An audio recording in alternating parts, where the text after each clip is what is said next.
distrust, tapi legitimasinya seperti apa, Pak? Ya legitimasinya ada legitimasi yang sifatnya rasional karena mereka memang orang-orang yang dipilih melalui pemilihan umum. Oke. Salah satu kelebihan Lebanon itu adalah satu-satunya negara demokrasi di dunia Arab yang betul-betul demokrasinya itu otentik.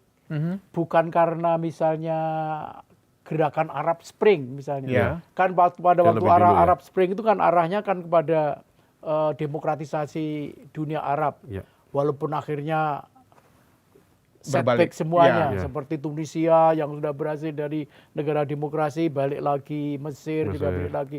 Tapi Lebanon itu betul-betul negara yang demokratis dengan tingkat kebebasan menyampaikan pendapat, berkumpul, berdemonstrasi, menyatakan pendapat yang luar biasa, yang nyaris kebebasan pers itu sangat liberal. Tapi bagaimana bisa distrust seperti itu ya, Pak? Nah itu Masyarakatnya lebih kepada karena pemerintahannya kok. saya rasa lebih karena kasus-kasus korupsi. Atau karena ya kasus korupsi masuk, kemudian begitu besarnya Hizbullah yang kemudian memperhatikan rakyat sehingga mereka menjadi besar sendiri, Ya, Mas Andri.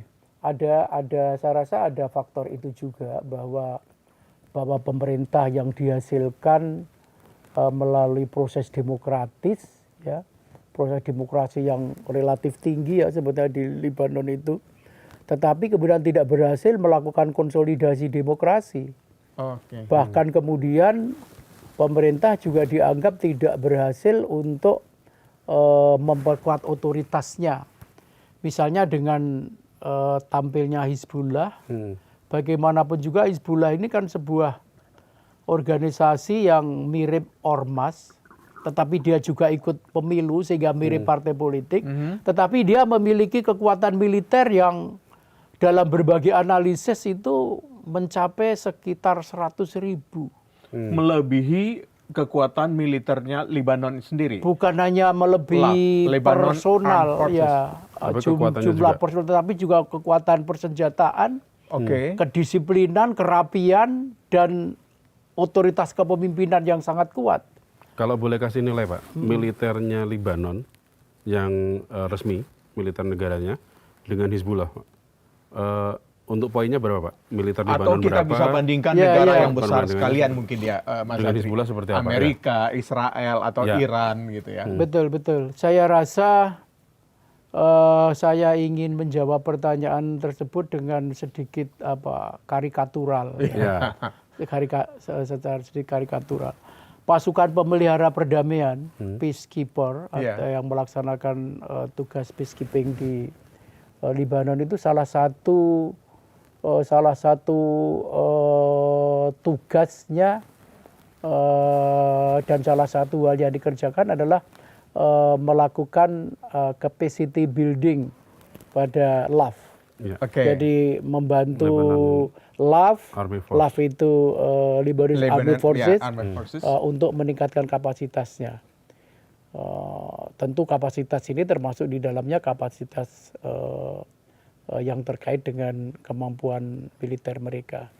Yang kedua, Indonesia itu juga memiliki Maritime Task Force, jadi semacam satuan tugas maritim di Lebanon dengan mengirimkan sebuah kapal perang yang setiap tahun diganti.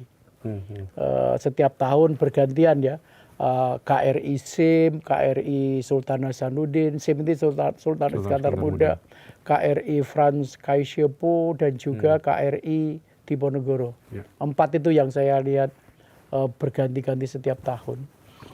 Kalau KRI, 4 KRI tersebut saya buat skala militer itu kira-kira 1 sampai 10 gitu. Kan kapal perang kita yang dikirim sana yang saya sebutkan tadi kan juga bukan kapal perang yang besar. Ya. Dan juga bukan yang terbesar. Di Indonesia kira-kira ya pada Ada yang kelas lebih besar dari itu 56. ya? 56. Kira-kira angkatan lautnya Lebanon itu di level 1 atau 2. Oh, Jadi kapal itu kapal perang Republik Indonesia, apakah itu KRI SIM, KRI Franz Kaisiepo, atau KRI Diponegoro, atau KRI Sultan Iskandar Muda, itu dipandang dengan penuh Takjub. ya kekaguman sedemikian hebatnya itu Angkatan Laut Indonesia. Ya, Lebanon karena nggak punya atau gimana, Pak? ya punya tapi di level 1-2 itu. Iya, iya. Di level Artinya 1-2 itu. dengan kapal kita yang dikirim ya, yang KRI yang bukan, tidak besar itu saja, Ya, betul. itu sudah jauh di atas jadi mereka. dengan karikatur seperti itu, kira-kira Mas Teguh dan Mas Ike bisa membayangkan kekuatan militer di Lebanon itu. Maka dari itu ketika intervensi Israel itu sedemikian semena-mena, Ya, semau gue ke wilayah Lebanon. kedaulatan Lebanon, terutama di wilayah udara, dengan drone, dengan sonic bomb, dengan kapal tempur yang menari-nari di atas Beirut itu, hampir saya tidak pernah menyaksikan selama 6 tahun itu ada tembakan atau balasan atau sesuatu yang sifatnya misalnya untuk mengusir persenjataan udara yang dilakukan oleh Tinggikah Israel itu. drone-nya Tidak mereka? terlalu tinggi amat. Jadi Artinya harusnya bisa dengan senjata yang harusnya bisa betul. terjangkau ya, terjangkau Saya rasa tembakan, terjangkau dengan tapi artileri didiamkan. yang anti apa itu, apalagi drone itu kan bukan pesawat tempur kan, Iya. yang ini. Itu ya cuma menonton saja. Bahkan saya rasa melancarkan protes saja itu sudah bosan. Karena hampir setiap itu terjadi setiap hari kan kemudian dilakukan konferensi pers, memprotes, mengutuk dan sebagainya. Hal yang sebetulnya sama dilakukan oleh Suriah, oleh Jordan dan oleh negara-negara yang lain yang mengitari Israel itu.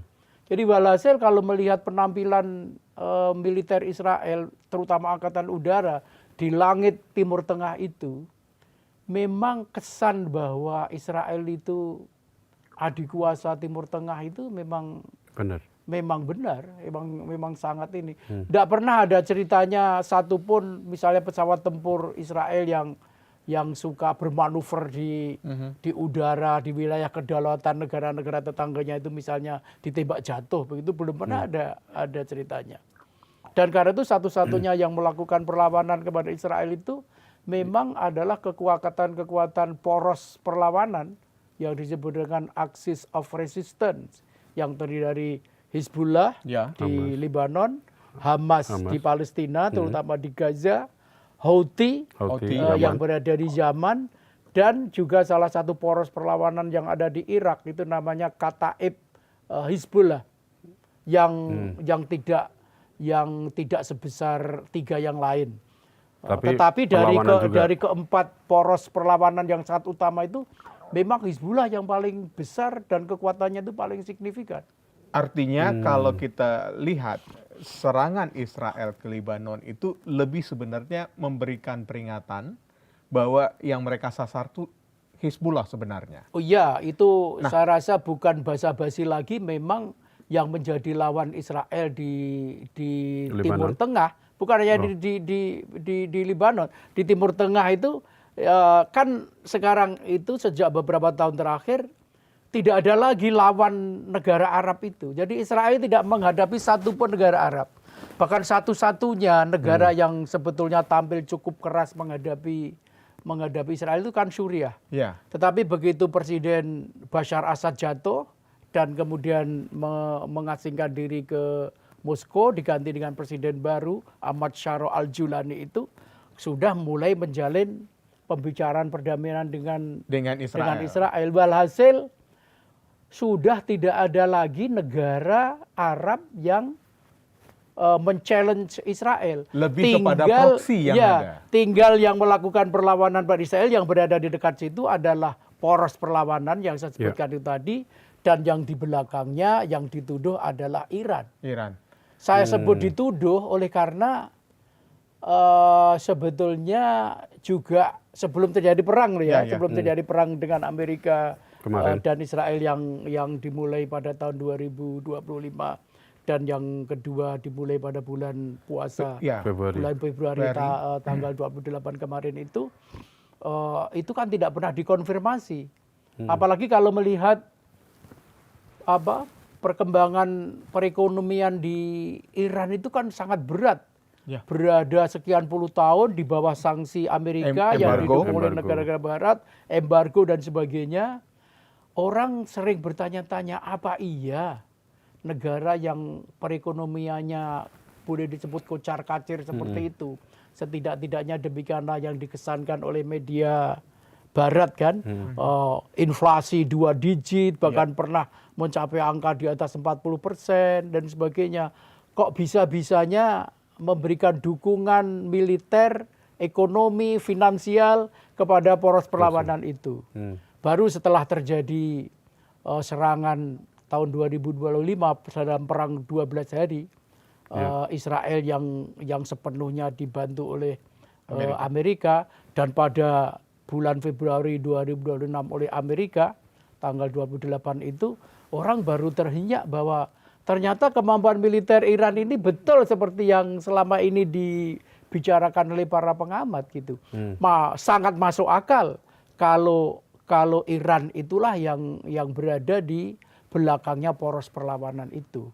Karena itu memang bagi Israel untuk benar-benar dia berada pada suasana kejiwaan aman, itu memang dia harus menghancurkan Iran.